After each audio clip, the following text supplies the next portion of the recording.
আবারও বড় বিতর্কে আর্জেন্টিনা ফুটবল অ্যাসোসিয়েশন। শত শত মিলিয়ন ডলারের সন্দেহজনক লেনদেনের অভিযোগ উঠেছে, শুরু হয়েছে তদন্ত।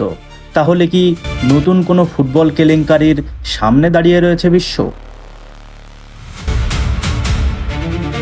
সমালোচনা যেন পিছু ছাড়ছে না আর্জেন্টিনা ফুটবল টিমকে। বিশ্ব ফুটবলে আবারও আলোচনায় আর্জেন্টিনা ফুটবল অ্যাসোসিয়েশন। আন্তর্জাতিক বিভিন্ন গণমাধ্যমের তথ্য অনুযায়ী যুক্তরাষ্ট্রের তদন্ত committee FBI Argentina football association সংশ্লিষ্ট কিছু আর্থিক লেনদেন খতিয়ে দেখছে।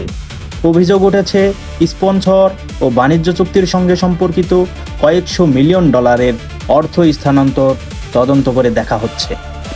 এই অর্থ কোথা থেকে এসেছে, কিভাবে বিভিন্ন ব্যাংকের মাধ্যমে স্থানান্তর হয়েছে এবং শেষ পর্যন্ত কার কাছে পৌঁছেছে, এ সংক্রান্ত সবকিছুই খতিয়ে দেখছে FBI।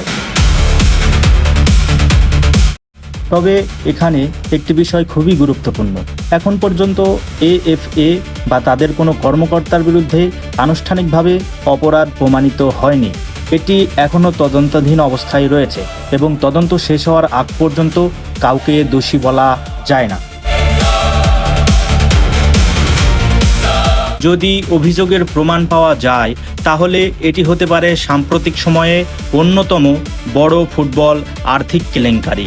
আর যদি অভিযোগ প্রমাণিত না হয় তাহলে AFA এই তদন্ত থেকে সম্পূর্ণ মুক্তি পেতে পারে। এখন সবার নজর তদন্তের পরবর্তী অগ্রগতির দিকে।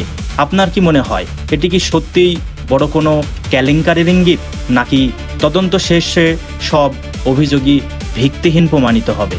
কমেন্টে আপনার মতামত জানান। আর এমন নির্ভুল আপডেট পেতে এখনই পেজটিকে ফলো করুন, চ্যানেলটিকে সাবস্ক্রাইব করুন।